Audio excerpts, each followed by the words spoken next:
Well, this is it. The big ones.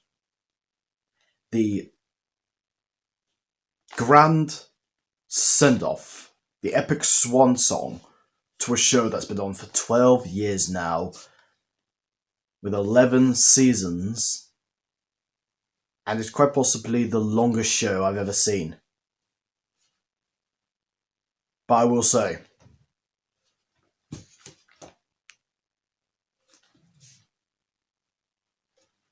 this, they, and most certainly him, all I have thank for making this show real. Because this guy right here, he literally cannot be a man that can stand down. But my god, Walking Dead. I am thoroughly happy. Hey guys, it's Daniel here, and I never thought I'd say this come out of my mouth, but here we are to talk about the last ever episode of The Walking Dead. Yes, this is the final episode of The Walking Dead. The Walking Dead is over, even though we have some spin-offs coming away. Season 11, episode 24, the series finale, the show finale of the entire show, titled Rest in Peace. Oh man, I am literally going to be speechless. But let's get through the episode and see how the story ends. So, at the end of episode 23, titled Family, Judith got shot by Pamela Milton. They're trying to rush her to a medical place to get some medical attention to save her life. But at the same time, coming across these new variant walkers, which, of course, Negan had to say an F-bomb to. So that's where this episode starts off. They're dealing with the walkers. They're trying to get Judith to safety. Daryl gets knocked out. I think it was like a Commonwealth soldier. But the walkers are coming, so Judith has to take matters into her own hands and stand up for her Uncle Daryl. She walks at a limp, almost like what her dad did in the 5th episode of season 9. She grabs the door, she closes the door off on the walkers like a strong girl, but then she puts a drawer under there, and then that shot that you keep seeing like in trailers where Daryl and Judith are lying on the ground, that's what happens. But then the people come back, Carol and many others come back to save them. They get Judith to a hospital bed, but she's losing a lot of blood, so what's Daryl got to do? Well, he's going to do the same thing that Rick did for Carl in Season 2. He's going to give up some of his blood for Judith, just to keep her alive. But speaking of alive, oh boy, not even like 10 minutes in when we already have a character death. Or two. One is this Oceanside member called Jules, which I can't remember much about, but yeah, she's kind of coming on to me. But even worse than her, Luke dies. I cannot believe it. I was watching that and was like, my god, they did it. They actually did it.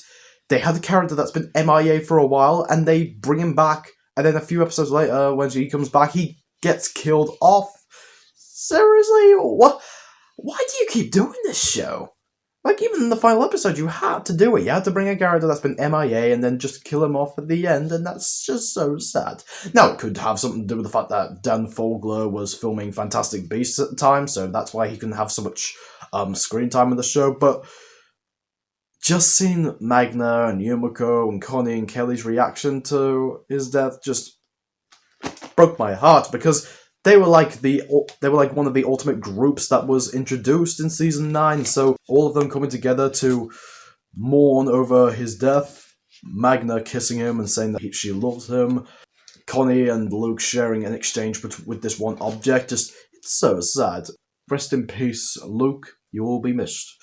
But that's not like the biggest death in the episode, even though it's incredibly sad. We'll get to that later. So Daryl is trying to keep Judith alive. Daryl and Carol are trying to keep them alive. And Judith actually gives some hints, finally, that Michonne left to go find Rick Grimes, who might still be alive out there, so that it pushes him to have his little conclusion at the end, which we'll get to later. But they managed to save Judith's life a little, but they do manage to save her life, and they do get her to a place where everybody is safe. But if you remember in the last episode, Pamela Milton was so angry that she decided to negate all the poor people out of the Commonwealth, out of the rich country, and just leave them out there to die. So they're trying to decide, what are they going to do? Are they going to just leave those poor people, the Commonwealth, to die and just focus on their own people, or should they help and fight back? And of course, being the lovable king he is, Ezekiel's like, we have to fight back. We have to prove we're the good guys. This place is worth saving. We're gonna go save those other people. And Negan and Maggie throughout this whole thing is like Negan wanting to take out Pamela Milton, but Maggie is like not really up to go ahead with his little plan of his, and even going after him after he takes like the gun and the rifle to go take out Pamela Milton. And this is when we finally get the biggest resolution for Negan as a character, because if you remember in episode 22, he was on his knees in front of the warden where he was about to kill him and his wife, and Negan says that when he felt that way, he thought he was going to lose everything. He finally understood how Maggie felt when Negan bashed his brains in with this bat. And after a long time of not actually saying these words, he finally comes out for his nice apology to Maggie. Maggie, I am so sorry for taking everything from you. That is like literally the first and probably only time Negan will ever say sorry for what he did to Glenn. So Maggie is gonna like help him take out Pamela Milton, but then we get the confrontation with Pamela Milton. Basically, Mercer gets all the troops together and places Pamela Milton under arrest, along with Daryl and his family and the group, while the other Commonwealth soldiers and Pamela Milton are trying to keep the poor outside, but the walkers are coming at them. So Gabriel makes a stand to go open the gate and says, if you try to kill me for opening the gate, my people are going to fight back. And Daryl's like, look, Pamela, those people are out there worth saving. We're living. That's the dead. We're not the walking dead. Almost like a bit of a reverse twist on what Rick Grimes said in Season 5 about them being the Walking Dead, but also just a reminder of what Rick said, how the living need to stick together because the real enemy is the dead. So they let the poor people in and try to keep the walkers outside, and guess who happens to be amongst the walkers? A walker version of Lance Hornsby. And Pamela goes up to Lance and considers suicide, but Maggie, of course, has to shoot Lance's body when he's about to devour Pamela Milton, and they're like, oh, come on, Pamela, you don't get out that easy. And now Pamela Milton is placed under arrest. So they're trying to work out a plan of how to defeat these walkers, and Mercer comes up with a brilliant idea of leading the walkers into like the rich part of the Commonwealth with some music, but that particular music track is also a detonator for these oil cans and dynamite to blow up the rich country and the walkers inside, so they laid them at just the right time, and we get the probably biggest explosion. Probably, well, I'm not sure. I'm not sure. Would you consider the CDC blowing up in Season 1 as the biggest explosion in The Walking Dead? But my god, this is both really cool and like, wait, did they really just do that in a Walking Dead show? The oil cans blowing up on top of the rich country and under in the sewers, blowing it up, causing the roads and the ground to split almost like an earthquake, and all the walkers disintegrate into the fire. So now, yeah, day is saved. Great. Just, wow. That was probably epic. I will say, though, when I looked at the explosion, I will admit it did kind of look like something from an action game, but I'm not trying to complain too much. But anyway, that apparently is the big climax of The Walking Dead, taking care of these variant walkers, and they managed to blow it up and blow up the rich country. So, the rich country is gone, the rest of the Commonwealth is saved, the communities are alright. Pamela Milton is now in jail. Daryl and Carol are like, we had to make a decision like this before, now we're making it for you. So, of course, if Negan has years in jail for his crimes, I think this same treatment could be used for Pamela Milton. They have a big celebration-y dinner together. It's almost like what Negan said. Bet you thought you're all gonna grow old together, sitting around a table at Sunday dinner and happily ever after. Well, guess what, Negan? They got that.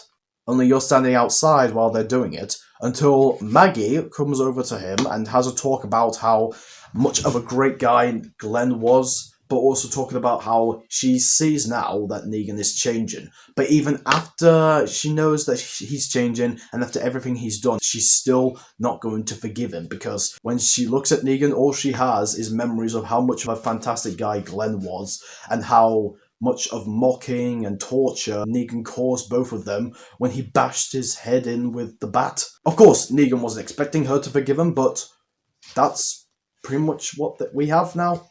So, I guess that is kind of a good conclusion to Negan and Maggie's story, although we still have that spin-off to see with Dead City and all. But they have their dinner. Negan is walking outside, walking away, after having a fantastic eye-to-eye contact with Daryl. Daryl just looks at Negan through the window and he's like... And Negan does it back. So, Daryl may not forgive him, nor can he see he's a fantastic guy, but I guess Negan surprised him sometimes.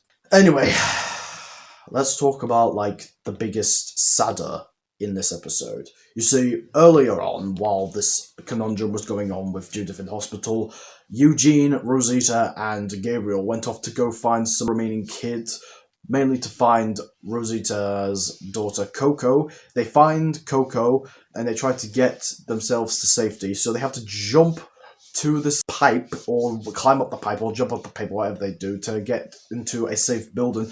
And Rosita's about to climb up, but she loses her grip, and she falls, into the walkers. But she manages to make it out alive, using her weapon to fight them off, and jumps over to the pipe to get inside the safe building. But then later on, when they're all together, they find out that it was too late. And on the back, Rosita reveals to Eugene that she was bit. So yeah, the big death for this episode and this season is Rosita. Now, I had a bit of a theory about probably Rosita dying, considering how they had a little bit of a possibility of killing her off in episode 8 of season 11 when she went into the Walker herd, and the fact that we did see her struggling in one of the trailers. But my gods, man, I may not have been a fan of Rosita, but I still think that even though she wasn't that great of a character, she still plays an important part of the show, because she is a part of the show. She's been around since season 4, so honestly, it's pretty sad to see her go. I mean, especially the way Eugene looks at her, how he says that I wouldn't be the man I were today if I hadn't met you. And Rosita's like, I'm glad it was you in the end. Because, yeah, if you can't tell, the trio that we had at the beginning with Eugene and Rosita is them and Abraham. Now Abraham was killed, Rosita dies, so yeah, guess Eugene is the only one left. And honestly, with all the pain that he's been going through, I'm glad that he survived and managed to have his nice future and family, because we cut to a time jump. 1 year later, Eugene is looking at these burials for Rosita, Luke, Jules, any other characters that die. So rest in peace, Rosita. Even though you weren't that great of a character, you're still a good character, and you will be missed. Take care, my girl.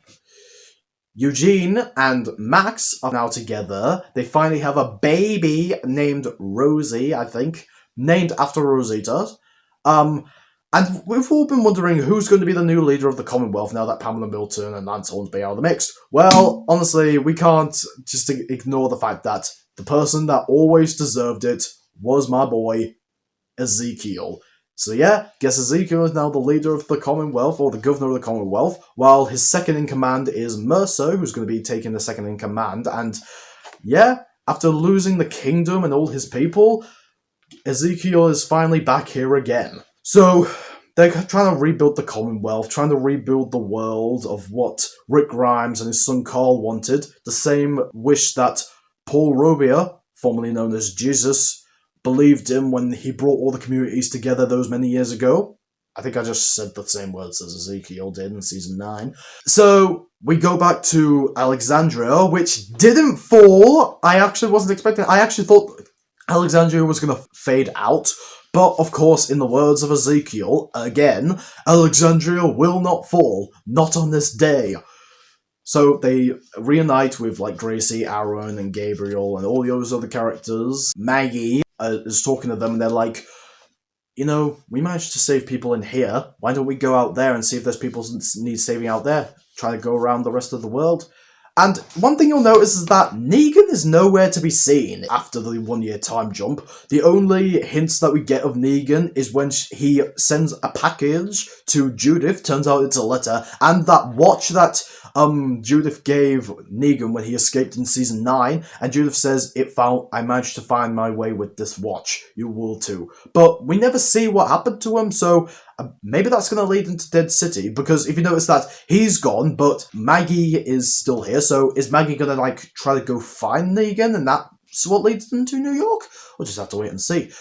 And then we have the way that Daryl's story is wrapped up, which I gotta say is definitely one of the most satisfying things I've ever seen, because, like I said earlier, Judith managed to kind of tell Daryl that the reason why Michonne is MIA is because she found evidence that Rick is alive, and that she's going to go find them, so that's exactly the same thing that Daryl's going to do. He's going to go out there to find Rick and Michonne and bring Judith's parents home, while Judith looks after RJ and Carol looks after them, and we get our final goodbye with Daryl and Carol.